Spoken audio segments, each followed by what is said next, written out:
تو حکیم لقمان کا ذکر تو قرآن میں ہے، باقی جو قرآن سے باہر جو کچھ آپ کو ہر بات حکیم لقمان کے کھاتے میں مل رہی ہے نا، وہ کہیں قرآن میں نہیں لکھی ہوئی، نہ حدیث کے اندر لکھی ہوئی ہے.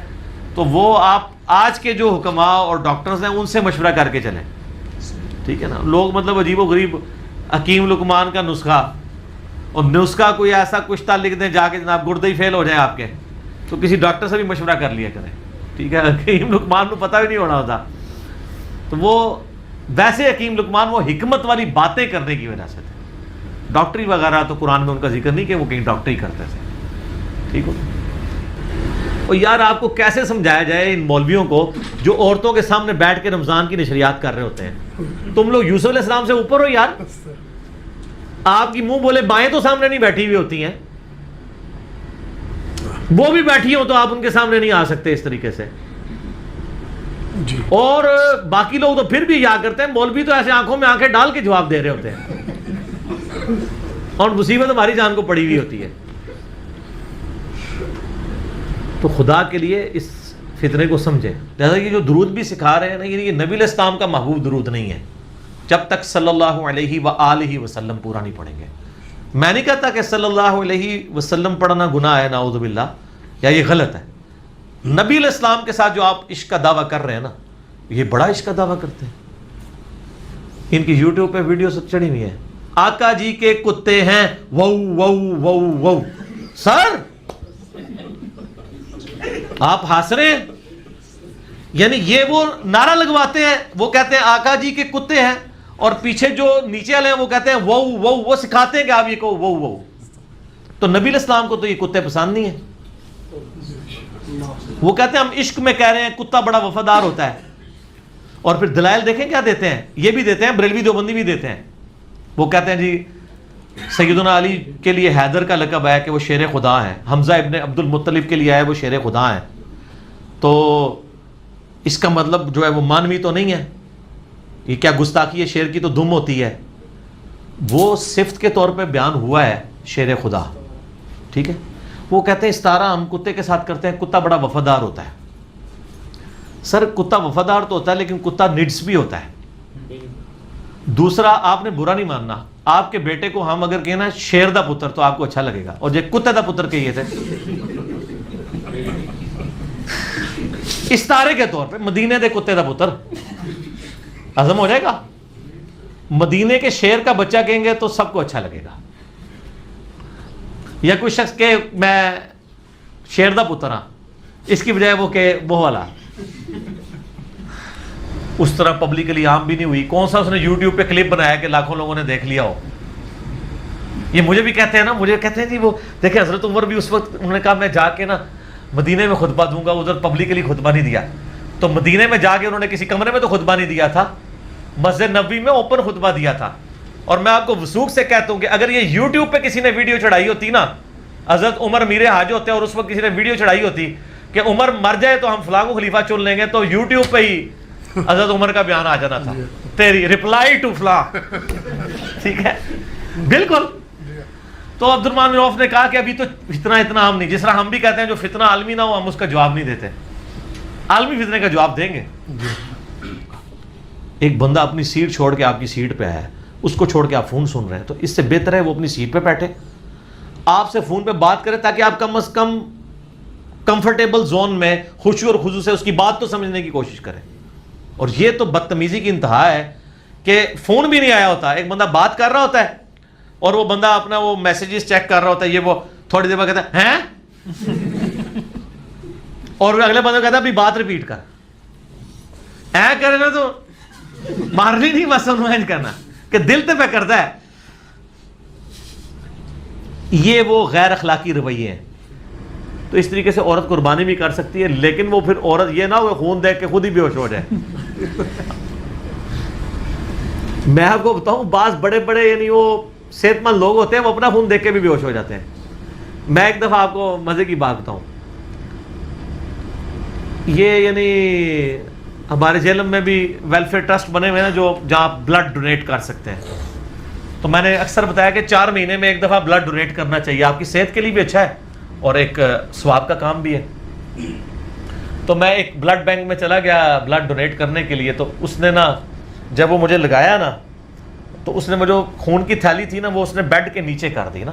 تو میں نے کہا یار اس کو نیچے گھسیٹو سامنے رکھو. وہ کہتا ہے سر جی یہ تو لوگ اپنا بلڈ دیکھ کے ادھر بے ہوش ہو جاتے ہیں. اس نے مجھے پھر پریکٹیکلی بتایا, کہتا نہیں ادھر ایک بندہ ہے 6 فٹ کا اتنا موٹا تازہ بلڈ دینے کے, کہتا ہے اس کو میں نے سوئی لگائی نا جیسے خون نکلنا شروع ہوا نا وہ خود بے ہوش ہو گیا اپنا خون دیکھ کے. ویسے زیادہ تر میں نے موٹے بندے دیکھے وہ کوئی موٹا غصہ نہ کھائے, دل ان کا بڑا نرم سا ہوتا ہے. تو وہ کہتا ہے جی سر اس دن سے پھر ہم یہ تھیلی چھپا کے رکھتے ہیں, اپنا خون اتنا نکلا ہوا بندہ تھیلی میں دیکھ لے تو یہ معاملہ ہو جاتا ہے. تو یہ عورت بھی وہی کرے کہ جن عورتوں کے بارے میں اکثر ہم خبروں میں سنتے ہیں کہ خاوند کے ٹکڑے ٹکڑے کر کے انہوں نے کھا لیے. اتنی کوئی طاقتور, یہ سنا نہیں ہے آپ نے ایک عورت وہ ٹکڑے کر کے. تو اگر کوئی اتنی بہادر عورت ہے ان ٹکڑے کرنے کی میں مذمت کرتا ہوں, تو وہی جانور کو بھی ذبح کرے جو اپنے خاوند کو بھی ذبح کر سکتی ہے. ہاں اکیلے نہیں کرتی لیکن پھر بھی وہ شامل تو ہوتی ہے نا. جی ٹھیک ہو گیا. اور میں بھی آج کل ایک آزمائش سے گزر رہا ہوں. میں وہ مارکیٹ میں آپ کو پتا ہے چوزے آئے ہوئے ہوتے ہیں نا جی, تو وہ بچے ضد کر رہے تھے تو ہم نے مارکیٹ سے چوزے خرید کے پال لیے. وہ آپ اگر 20 خریدیں تو 3-4 بچ جاتے ہیں 20 میں سے. وہ اس لیے کہ وہ ریجیکٹڈ چوزے ہوتے ہیں جو بیمار ہوتے ہیں تو وہ مارکیٹ میں آ جاتے ہیں, تو وہ پھر یا قسمت یا نصیب.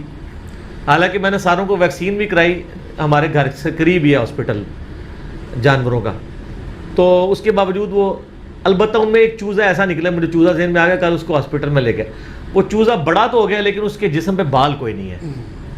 جیسے وہ یہ پیدا ہوتی ہے, یعنی یہ جو چڑیا کا بچہ ہوتا ہے نا بالکل گوشت اس کا اس طرح وہ اتنا بڑا ہو گیا تو اس طرح ہی نظر آتا ہے. چاند ایک جگہ پہ تھوڑے تھوڑے بال نکلے ہوئے, بال ہے ہی نہیں ہے. میں بڑا پریشان, میں اب اس ڈاکٹر کے پاس گیا, میں نے کہا جی کوئی اس کو دوائی دیں, تو وہ کہنے لگا جی دوائی تو میں دوں گا باقی اتنی ریکوری اس کی نہیں ہوگی. تو اس نے وہ وٹامن کا وہ مجھے شربت لکھ دیا کہ صبح شام اس کو ڈراپ سے پلائیں.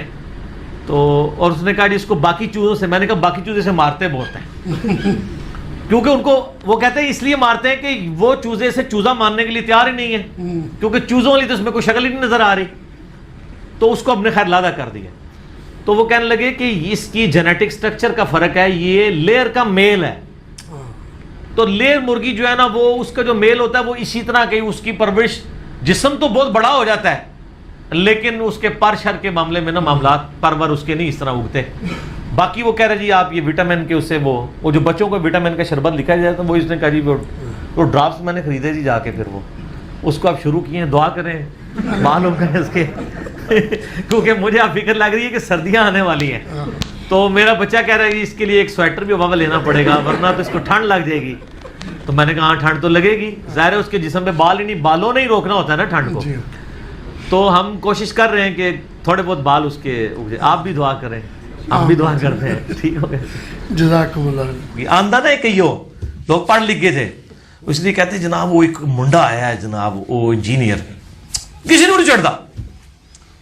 بھائی اللہ نے بندو تسی اپنے آپ خود ہی نہیں چھڑے ہوا تو من تو موقع مل گیا. اچھا لوگ کہتے ہیں جی آپ کامن ٹرمز پہ بات کر کے نا تو امت کو جوڑیں. یہ کوشش تو ہمیشہ سے ہو رہی ہے, جوڑ کے دسو. ہم نے جو ہے نا اختلافی موضوعات اس کو ڈسکس کر کر کے امت کو جوڑ دیا الحمدللہ. کیونکہ جب ایک بلی کو پتا چلا کہ یار یہ میری دم کٹی ہے تو باقیوں نے بھی کٹی ہے, انہوں نے کہا چلو ٹھیک ہے پھر کٹھے ہی ہو جانے ہیں. اب سارے کٹھے ہو گئے ایک ہی پلیٹ فارم پہ, سنی بھی ہیں, شیعہ بھی ہیں, دیوبندی بھی ہیں, بریلوی بھی ہیں, اہل حدیث بھی ہیں, وہیں پہ کٹھے ہیں کہ یار چلو ساڈے بزرگوں نے تواڈے نے کیتی ہے نا, چلو ایکو جہاں سی. تو یہ ایک بڑے کارگر رہا ہے بجائے کامن, یعنی کامن ٹرمز پہ کٹھے ہوئے ہیں لیکن کامن ٹرم یہ کہ تواڈے بابے بھی ہاتھ کر کے تواڈے نال ساڈے نال بھی ہاتھ کر کے گئے نے, یار آؤ گلے رکھ کے روئیے, دونوں نے بابے نے ایک دوسرے نے ہاتھ کیتا ہے. تو اس کی وجہ سے لوگ جو ہے نا وہ اس یہ جو انہوں نے اپنے مسلک اور مذہب کی میت کے اوپر اکٹھے ہو گئے ہیں الحمدللہ, رو کے ایک دوسرے سے گلے لگ کے کہ یار غلطی تواڈے بزرگوں نے بھی کیتی, ساڈے نے بھی.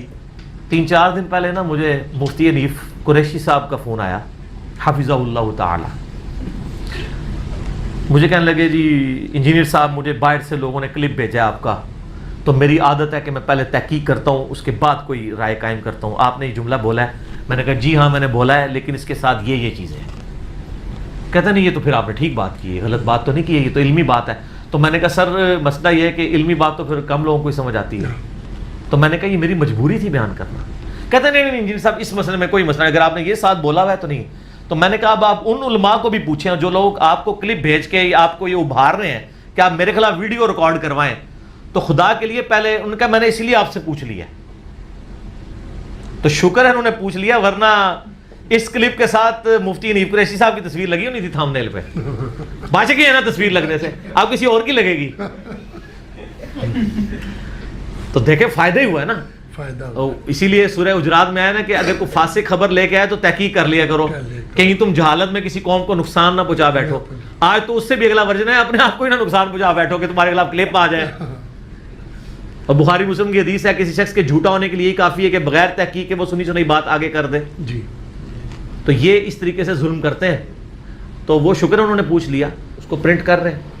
تو سب کے سب لوگ جو ہے نا وہ اپنی جو جو چیزیں اس کا ان پٹ دے رہے ہیں. مال کہیں پہ بھی, پیسہ کہیں پہ اللہ کے فضل سے انوالو کوئی نہیں ہے, یہ آپ دیکھ لیں. تو اگر آپ کو کوشش آپ کر کے دیکھ لیں, کسی کو ہماری اکیڈمی کے بندے کو پیسے دے کے, تو وہ آپ کو انشاءاللہ تعالیٰ کبھی نہیں لے گا. بلکہ عثمان بھائی صاحب مجھے کہتے ہیں تسی اتنی بار اناؤنس کیتا ہے کہ میں منگیا بھی تو کسی نے نہیں دینے. خود دینا تو دور کی گل ہے, منگنے بھی نہیں دینے کسی نے. تو ظاہر ہے کہ مال کے لیے نہیں لگے ہوئے نا, اللہ کے لیے لگے ہیں. مال ایک فتنہ ہے. خود کشف المحجوب میں علی بن عثمان نجیری صاحب لکھتے ہیں میں نے ایک بار شادی کا رزق لیا تھا, وہ ناکام ہوئی ہے, اس کے بعد میں نے شادی سے ہی توبہ کر لی. اور آپ ان کو بڑا بزرگ سمجھتے ہیں. نبی علیہ السلام کی ڈاکٹرائن میں یہ کیا ہے کہ بیوی سے نہیں بنی تو کوئی اور بیوی کرو, یہ تو نہیں کہ چھوڑ چھاڑ کے بیٹھے رہو. تو پھر ہم کیوں نہ کہیں گے کتابوں کا خدا اور بابوں کا خدا اور. سر آپ جدھر سے جڑا کٹو گے وہ لال نکلے گا. کوئی مسئلہ اٹھائیں گے نا آپ کو کتاب و سنت میں کچھ اور مل رہا ہوگا اور بابوں کی تعلیمات میں اور مل رہا ہوگا, اور وہ مل رہا ہوگا کہ آپ سبحان اللہ کہہ رہے ہوں گے. وہ کہتے ہیں امام حنیفہ رحمۃ اللہ علیہ جو ہے نا وہ کسی کو وضو کرتا ہوا دیکھتے تھے نا, اس کے گناہ دھلتے ہوئے اس کو نظر آ جاتے تھے. تو امام حنیفہ بھی سن رہے ہیں نا, انہوں نے بھی آسا چھوٹ جانا ہے. اور کہتے ہیں پھر انہوں نے اللہ سے دعا کی, یا اللہ. اچھا اس میں یہ بھی الفاظ ہے فضائل اعمال میں کہ وہ یہ بھی بتا دیتے تھے کہ اس کا گناہ یہ مکروہ والا ہے, حرام والا ہے, کہنا پوری انہوں نے لکھا ہوا ہے. اور سر امام صاحب زندہ ہونے نا صرف تو سمجھانے سے میں کہتا امام صاحب اے میرا مشین ڈیزائن کا فارمولہ ہے, ذرا دیکھ کے دسو کیا لکھے ہے. ان کو بھی پتہ نہ پڑھ سکتے. اور آپ کے علماء نے جو بڑے بڑے ٹچ سکرین موبائل رکھے ہوئے نا, یہ امام صاحب نہ چلا سکتے جب تک آپ ان کو سکھاتے نا. کیا آپ کہانیاں کرا رہے ہیں. تو میں نے بڑی ڈیٹیل سے بتایا کہ اچھی بدعت اور چیز ہے, بدعت ہوتی ہی بدعت ہے, چاہے اچھی ہو بری وہ غلط ہے. اچھے طریقے جاری ہو سکتے ہیں, وہ آپ جتنے مرضی کریں. تسبیح ہے, کاؤنٹر ہے, جس سے یا حج کرنے کے لیے ہم جاتے ہیں, بحری جہاز میں پہلے جاتے تھے, اب ہوائی جہاز میں جاتے ہیں, پہلے لوگ پیدل بھی جاتے تھے. تو یہ اسلام میں اچھے طریقے. اس سے اس طرح مسجد میں قالین, کوئی یہ کہتا ہے جناب تھلے اس پکے دے اتنے اس قالین دے, منہ طرف خانہ کعبہ شریف اور اے سی شریف, اللہ اکبر. آپ کو ایک مزے کی بات تو, اگلے دن میرے ایک دوست مجھے ملنے کے لیے آئے. تو وہ پہلے کٹر دیوبندی تھے, آہستہ آہستہ دعوت کی وجہ سے ریورٹ ہوئے. انہوں نے بڑی مزے کی بات سنائی. وہ کہنے لگے میرا ایک دیوبندی دوست تھا, تو مجھے کہتا تمہیں علی نے گمراہ کر دیا, یہ کر دیا, وہ کر دیا. تو کہتا کہ ہوا یہ کہ ہمارے علاقے میں انہوں نے نا, چونکہ مسجد دیوبندیوں کی میں نے بات کی تھی, ہم متولی تھے وہاں پہ, فضائل اعمال کہتا ہے میں نے پہلی دفعہ لا کے رکھی تھی, اب ان کے لیے بڑی مصیبت تھی. تو کہتے میں اپنے علاقے میں جب واپس گیا تو انہوں نے ایک مہینہ پہلے ہی نا ایک کراچی میں کوئی دیوبندی مفتی تھا مناظر, اس کو کہا کہ تم ایک مہینہ تیاری کر لو, تمہارا مناظرہ کرانا ہے. مناظرہ ایک اسکول ٹیچر کے ساتھ, اور وہ بھی سائنس ٹیچر, عربی کا ٹیچر نہیں, سائنس کا ٹیچر. تو لیکن جو ہمارے لیکچرز دیکھتا ہو تو اس کو انجینئرنگ بھی آ جاتی ہے. وہ کہتے نہیں ایک مہینے کے بعد, خیر کہتے ہیں میں نے اپنے پوری مسجد کمیٹی کو, امام مسجد کو, اپنے لوگوں کو بٹھایا, وہ بھی پوری تیاری کر کے, ان کو تو پتہ نہیں تھا آگے ہونے کیا والا ہے.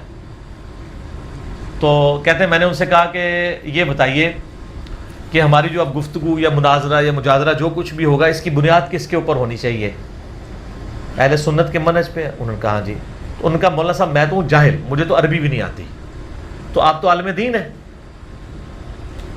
تو میں آپ کے سامنے اہل سنت کا منہج بیان کرتا ہوں اور بریکٹ کے اندر جو میں نے انجینئر صاحب کی ویڈیو سے سیکھا ہے. تو آپ اگر میں غلط بولوں آپ نے کہہ دینا غلط ہے, اگر میں صحیح بولوں تو آپ نے تصدیق کرنی, ان کا ہاں جی بیان کرو. اس کو تو پتہ ہی نہیں تھا کہ وہ وہی بولے گا جو ہے. ان کا جی سب سے پہلے کتاب اللہ سے مسئلہ دیکھیں گے, اس کے بعد سنت سے نہ ملے تو اجماع امت سے, اور اجماع سے نہ ملے تو قیاس کریں گے. اس کی تو باتیں ہی کھل گئی. ٹھیک ہے, اس نے کہا یہ اہل حدیث, اس نے کہا میں اہل حدیث تو نہیں ہوں, میں تو کتاب و سنت کو فالو کرتا ہوں. ان کا یہ اہل حدیث تو اجماع کو نہیں مانتے, حالانکہ یہ بھی پراپوگنڈا ہے. اس میں اہل حدیث کا بھی قصور ہے, انہوں نے بھی وہ اس چیز کے اوپر فسائد نہیں نہ کیا سوائے شیخ زبیر صاحب کے, انہوں نے آ کے اس منہج کو زندہ کیا.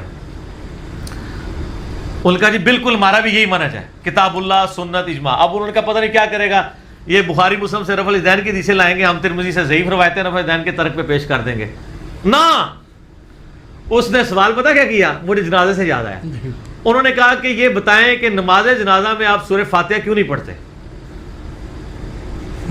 آپ پتہ ہے حنفی نہیں پڑھتے, پہلی تکبیر کے بعد ثنا, دوسری کے بعد درود شریف, تیسری کے بعد دعا, چوتھی کے بعد سلام پڑھتے ہیں. تو اس نے کہا کہ نماز جنازہ میں تو ثنا ہے, اس میں تو سورہ فاتحہ نہیں ہے. انہوں نے کہا جی بخاری مسلم میں حدیث ہے کہ جو فاتحہ نہیں پڑھتا اس کی نماز ہی نہیں ہے. تو نماز جنازہ ایک نماز ہے, یہ کیسے ہو سکتا ہے اس میں فاتحہ نہ ہو؟ کہتا ہے نہیں ہے اس میں. ان کا بتائیں کہاں لکھا ہوا ہے کہ نہیں ہے؟ کہتا نہیں آپ بتائیں کہاں لکھا ہوا ہے کہ ہے. اس نے کہا جی ہے, صحیح بخاری کھولی. ٹھیک ہے, وہ کہتا ہے بخاری تو میں 25 سال سے پڑھا رہا ہوں.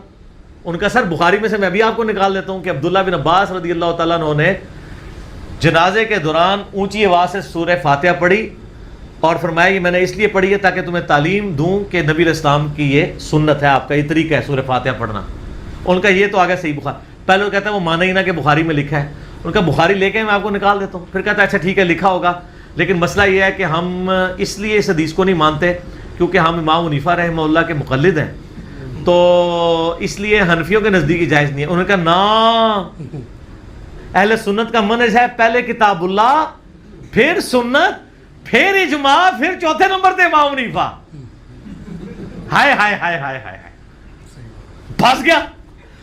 اس کا جواب تو اب کچھ بھی نہیں تھا. اس نے کہا میں تو آپ کو سنت پہ, ابھی تو اجماع میں بھی نہیں ہم آئے, سنت میں نے آپ کو بتائی ہے اور ابن عباس کہہ رہے ہیں سنت ہے. اب آپ بتائیں کہ کس ترک رفع الیدین پہ پھر بھی ضعیف حدیثیں ہیں, اس پہ تو ان کے پلے کچھ بھی نہیں ہے. آندہ سے رفع الیدین پہ مسئلہ نہ شروع کیا کریں, جنازے میں سورہ فاتحہ مسئلہ شروع کر دیا کریں. کیسے پوائنٹ دکھانا ہے. ٹھیک ہے, اس نے کہا جی اب آپ مجھے بتائیں کہ کہاں یہ لکھا ہوا ہے, کتاب اللہ سے بتائیں, سنت سے بتائیں, اور باقی آگے تو جانے کی ضرورت ہی نہیں ہے نا کہ کہاں لکھا ہے کہ فاتحہ نہ پڑھو. تو اس کا جواب تو کوئی نہیں تھا. اس نے کہا جی بات یہ ہے کہ آپ چونکہ جاہل ہیں, کوئی عالم لے کے ہیں, میں اس کے ساتھ بات کروں گا. یعنی ان کا لیول یہ ہے کہ جاہلوں کے ساتھ بھی بات نہیں کر سکتے. یہ کیوں کہہ رہا تھا عالم لے کے ہیں, کیونکہ ان کو پتا ہے کہ عالم جو ہے وہ بڑے جاہل ہوتے ہیں, ان سے بات کرنا زیادہ آسان ہوتا ہے. عام آدمی جو ہے نا وہ چھوٹا جاہل ہوتا ہے. تو ایک بڑے جاہل نے کہا کہ میرے لیول کا کوئی جاہل لے کے آؤ تاکہ میں اسے کہانی کرا سکوں. تجھے تو میں کرا نہیں دیتا, تو چھوٹا جاہل ہے. اصل میں مطلب یہ تھا اس کا, یہی مطلب ہوا نا. جو بندہ ایک عام بندے کی بات کا جواب نہیں دے پا رہا, جو کہہ رہا مجھے عربی نہیں آتی ہے, میں آپ سے پوچھ کے, کہتے ہیں بزرگوں سے پوچھ کے, اب تو بزرگوں سے پوچھ کے ان کے ساتھ پوچھ کرتے ہیں یہ سارے. اچھا, اور وہی مجھے سنانے لگے, کہتے ہیں ایک پنڈی میں ایک مفتی ہیں بہت بڑے, ان کے بڑے مشہور ہیں, میں نام نہیں لیتا, میں اشارہ کر دیتا ہوں, دیوبندی ساروں کو پتہ ہے, وہ اس روئے عرض پہ ان کے بڑے مفتیوں میں سے ہیں, وہ پھر بالکل پرسنل بات ہو جائے گی. پنڈی صدر میں آپ کے ایک مفتی صاحب ہوتے ہیں دیوبندیوں کے.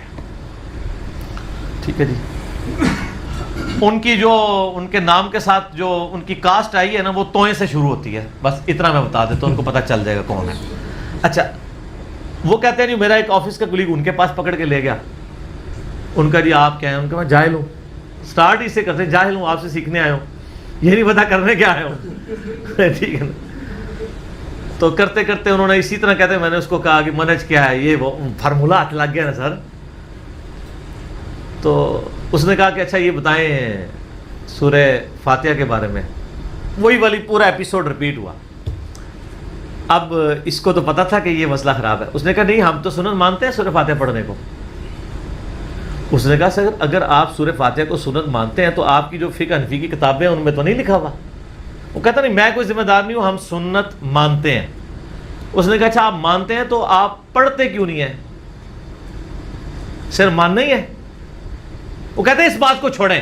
وہ بیسیکلی مناظرہ کر رہا تھا, ہاں میں نے مان لیا آپ کو, اگلے ٹاپک پہ آؤ, ادھر میں تمہیں ٹھبی دیا, ادھر تو تم نے ٹھبی دے لی نا. لیکن اس کو پتہ نہیں تھا, وہ پڑھا لکھا بندہ تھا. اس نے اپنے ساتھی کو کہا کہ ٹھیک ہے یہ مان رہے ہیں نا, آندہ سے یہ پڑھتے نہیں پڑھتے تم نے پڑھا کرنی ہے, اٹھو ہمارا مسئلہ حل ہو گیا. فقہ حنفی پوری ختم, ایک فاتحہ سے مسئلے ہوتے ہیں, ٹھیک مسئلہ ہی ختم ہو گیا نا. تو اس نے کہا کہ آپ کو یہ ہو سکتا ہے ایک لوز بال مجھے بھی دے, میں بھی ایک فل ٹاس پہ چھکا مار دوں. نہ سر, اسی 6 چھکے مارنے ہیں, اس کے بعد ختم. ٹھیک ہے نا, ضرورت ہی نہیں رہتی. ٹھیک ہو گیا. تو سر تھوڑا علمی حوصلہ ہونا چاہیے باتوں کو ماننے کا. اور میں علماء سے رابطے میں رہتا ہوں, یہ نہ سمجھیے گا میرے علماء سے مناظرے نہ کروائیں, آپ میرے جو علمی دلائل ہیں ان کا جواب دیں. اور علیحدگی میں بیٹھ کے اتنے سخت پریشان ہیں. وہ مجھے دیوبندیوں کے مفتی صاحب نے ہی ایک بھائی کے سامنے بات کی, میرے سامنے تو انہوں نے نہیں کی. ان بھائیوں نے مجھے بتایا کہ ہمارے علماء جب علیحدہ بیٹھے ہوتے ہیں نا تو وہ کہہ رہے ہوتے ہیں یار انجینئر نو سنیا جے, وہ سارے نو لے دے گیا جے. پتہ ہے ان کو دلیل تو دلیل ہے سر. جو ہے علم, ویسے ہم بچپن میں پڑھا کرتے تھے, علم وہ تلوار ہے جو ٹوٹتی نہیں ہے. علم سب سے طاقتور چیز ہے. اب ہم نے دیکھ لیا سر, نہیں ٹوٹتی. ویسے تو میرے بارے میں وہ نا اگلے دن ایک بندے نے ایک کلپ چڑھایا ہوا عرب ملکوں میں سے, کوئی پاکستانی تھا, انڈین تھا, اردو سپیکنگ تھا. وہ کہتا ہے میں پریشان ہوں کہ سوشل میڈیا پہ اس وقت سارے انجینئر کو سن رہے ہیں, حالانکہ اس کی توقعات یہ ہے اسے کوئی گلی کی مسجد کا امام بھی نہ رکھے. میں کہتا ہوں بالکل ٹھیک کہہ رہے ہیں, میں واقعی مجھے کوئی نہ رکھے, بلکہ امام چھٹی پہ ہو تب بھی مجھے کوئی مسئلے پہ کھڑا نہ کرے, ایک نماز کے لیے بھی, مجھے پتہ ہے. تو پھر سر جس کی اوقات یہ نہیں ہے تو آپ اسے کیوں پریشان ہیں؟ کیا پوری امت ہی گمراہ ہو گئی ہے کہ بات سن رہی ہے؟ ان کو پتہ ہے.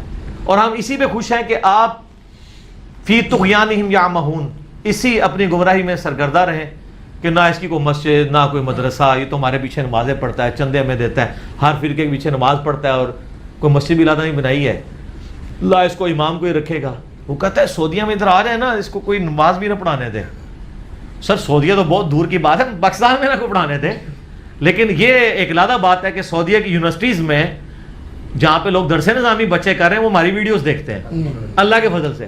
تو سر امام تو واقعی نہیں مجھے رکھیں گے, لیکن ان اماموں کے پیچھے جو مقتدی کھڑے ہوئے ہیں نا وہ ہمارے ہیں. تو ہم کنگ میکر ہیں, ہمیں خود کنگ بننے کی ضرورت ہی نہیں ہے. ٹھیک ہے نا, تو مقتدی ہے نا ہمارے بھائی ہیں, اور یہ امام بھی ہمارے ہیں اللہ کے فضل سے. یہاں کئی امام مسجد ہیں بریلوی, دیوبندی, اہل حدیث, جنہوں نے فون کر کے کہا کہ علی بھائی ہم فارغ اوقات میں اپنے کمرے کو کنڈی لگا کے آپ کی ویڈیوز لگا کے دیکھتے ہیں کہ مقتدی دیکھ نہ لے. ٹھیک ہے, تو اللہ کے فضل ہے یہ کنڈیاں لگی ہوئی ہیں. آپ اس دن سے ڈریں کہ یہ کنڈیاں کھول کے تو باہر آ کے لوگ نعرہ لانا شروع کرتے ہیں کہ پائی جی نہ میں وابی, نہ میں بابی, میں ہوں مسلم علمی کتابی. اور میں یہ نعرہ کسی کو لگانے نہیں دیتا. مجھے کئی لوگوں نے کہا کہ علی بھائی, میں کہتا ہوں نہیں بھائی, ہم پہ تو مکی سے بھی پہلا دور ہے, آپ انہی کے ساتھ رہیں, دعوت و تبلیغ کا کام کریں, اس سسٹم کو للکاریں نا. وہ انگلش میں ایک محاورہ ہے, fit in the system not to oppose the system, پھر آپ پازیٹیو چینج لا سکتے ہیں. ہم نے یہی کیا نا. میں جب ریورٹ ہوا ہوں, میرے کتنے دوست تھے سبز پگڑیاں باندھتے تھے, یہ وہ, میں نے یہ نہیں کیا کہ میں مسجد ہی چھوڑ دوں, میں اسی مسجد میں نماز پڑھتا تھا, اسی طرح ان کو ملتا تھا, ورنہ انہوں نے کہا تھا مردود ہو گیا. پھر آہستہ آہستہ میں نے اپنی بات سامنے رکھی, مقدمہ سامنے رکھا. اللہ کے فضل سے آج دیکھ لیں ہر طرف چینج آپ کو نظر آ رہی ہے, اور کہانیاں ان کی پکڑی گئی ہیں. جن واقعات کو سن کے لوگ پہلے سبحان اللہ اور بڑا جناب وجد میں آ جایا کرتے تھے, اب وہ سن کے کہتے ہیں یار کتنا بڑا جھوٹا انسان ہے, اس شکل کے ساتھ یہ جھوٹ بول رہا ہے. جب ہم نے ان واقعات کی انجینئرنگ کی ہے, حصول برکت کے لیے عرض کر دیتے ہیں, بڑی دفعہ عرض کیا ہے. انہوں نے کہانی کرائی تھی کہ سیدنا ابوبکر صدیق رضی اللہ تعالیٰ عنہ علیہ السلام نے وصیت کی تھی مولا علی کو کہ جب میں مر جاؤں تو میری لاش کو قبر رسول کے سامنے جا کے رکھنا. یہ بریلوی اور دیوبندی دونوں بیان کرتے ہیں, دونوں صوفیاں ہیں ظاہر ہے. تو جا کے وہاں رکھا, اندر سے آواز آئی قبر مبارک سے, حبیب کو حبیب سے ملا دو. اور وہ پورا پھر نقشہ کھینچتے ہیں کہ جی تالا کھلا, پھر کنڈی کھلی, پھر دروازہ کھلا. جب اتنا کام ہو گیا تھا پھر حضرت بکر صدیق کو دفنانے کی ضرورت نہیں تھی, آپ اس کے آگے ایڈ کرتے ہیں. پھر قبر کھدی, پھر وہ میت اٹھی, قبر میں گئی, مٹی ڈلی خود بخود تیار ہو گئی. جب اتنے مشکل کام ہو گئے تھے کہ تھوڑے سے بھی ہو جاتے ساتھ. علی بھی اگلا سوال ہے, میں پولٹری کا بزنس شروع کرنا چاہتا ہوں, لیکن اکثر سننے میں آیا ہے کہ فارمی مرغیاں مضر صحت ہیں, ایسی صورتحال میں کیا پولٹری کا بزنس حلال ہوگا؟ اچھا شکر ہے یہی سننے میں. ہمیں تو کہتے ہیں جی فارمی جڑی مرغی ہے نہ ادھر ماں نہ پیو. تو اس سے پوچھیں جو آپ دیسی مرغی ہیں ان کے ماں باپ کی تحقیق کر کے آپ کھا رہے ہوتے ہیں, کیونکہ آج کل جو دیسی مرغیاں بھی مارکیٹ میں آئی ہیں وہ بھی زیادہ تر فارمی ہوتی ہیں, یہ گولڈن مرغیاں. تو ماں باپ کی تحقیق کرنے کی آپ کو, دوسرا یہ کوئی شرعی قانون تو نہیں ہے کہ آپ نے وہ تحقیق کرنی ہے. شریعت جو لاگو ہوتی ہے وہ لاگو ہوتی ہے انسانوں کے اوپر, جنات کے اوپر, جانوروں کے اوپر آپ نے شریعت نہیں لاگو کرنی ہے. سوال نمبر 9 ہے کہ ایک بھائی کا سوال ہے کہ تبلیغی جماعت والے یہ جو سحر روزہ کرتے ہیں یا چلے لگاتے ہیں, یہ اس کا بھی شمار بدعت میں ہوگا؟ ہاں جی, اگر وہ چلے لگا رہے ہیں تبلیغی جماعت والے تو بریلویوں کے نزدیک بدعت ہوگا, اور اگر دعوت اسلامی والے 4 روزہ لگا رہے ہیں مدنی قافلہ تو وہ ٹھیک ہوگا, کوئی بدعت نہیں ہے. یہ زیادہ تر ہنگامہ کھڑا کیا اہل حدیث نے. اہل حدیث کو تو بدعت کی ڈیفینیشن کبھی سمجھ ہی نہیں آئی ہے. جو انہوں نے ڈیفینیشن پبلک کو بتائی ہے اس کے تحت خود یہ بدعتی ہیں.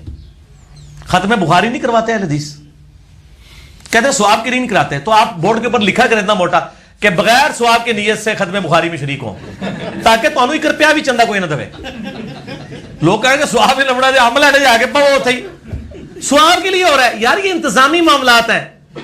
یہ آج ہم نے جو اتوار والے درس قرآن کیا ہوا, نبی علیہ السلام تو جمعرات والے دن درس دیتے تھے, ہمارے لیے اتوار زیادہ کنوینئنٹ ہے. انتظامی معاملات کے اوپر کبھی بدعت کا فتویٰ نہیں لگتا. ٹائم تھوڑا تو آپ تیمم کر کے جو ہے نا وہ کر لیں, اور زیادہ تھوڑا تو ایسے ہی پڑھ لیں, دکھلاوے کے لیے پڑھنا ہے. یہ میں فار جوک کہہ رہا ہوں. کئی جو لوگ ہیں وہ بغیر وضو کے ہی پڑھ دیتے ہیں, ظاہر ہے وہ دکھلاوے کے لیے کیے ہوتے ہیں نا. یہ میں آپ کو بالکل ریئلٹی بتا رہا ہوں. میرے ایک بڑے قریبی دوست ہیں اسلام آباد میں, دوست یعنی دینی والے سے ہیں, ویسے تو ان کی ایج 70 ہے, تو وہ ضیاء الحق صاحب کے ساتھ رہے ہوئے ہیں. وہ 22ویں گریڈ کے آفیسر ریٹائرڈ ہیں, یعنی بڑے اونچی پوسٹ پہ سرکاری طور پہ رہے. تو وہ کہنے لگے کہ میں لیاقت باغ میں آنا تھا ضیاء الحق نے جب وہ پریزیڈنٹ تھے, تو کہتے ہیں میری ڈیوٹی لگی ہوئی تھی کہ میں نے ان کے لیے وضو کا پانی ارینج کیا ہوا تھا, کیونکہ ہمیں پتا تھا کہ وہ عصر کی نماز انہوں نے پڑھنی ہے ادھر آ کے. تو میری ڈیوٹی تھی وضو کرانے کی. کہتے آئے تو میں نے ان کو کہا, میں نے کہا سر وہ میں نے پانی گرم کر کے ہم نے آپ کے لیے رکھا ہوا ہے. تو ان کا بیٹا میں گھر سے چلوں وضو کر کے چلوں, مجھے پتا تھا میرے نماز کا ٹائم ہے, تو میں گھر سے ہی وضو کر کے چلا تھا.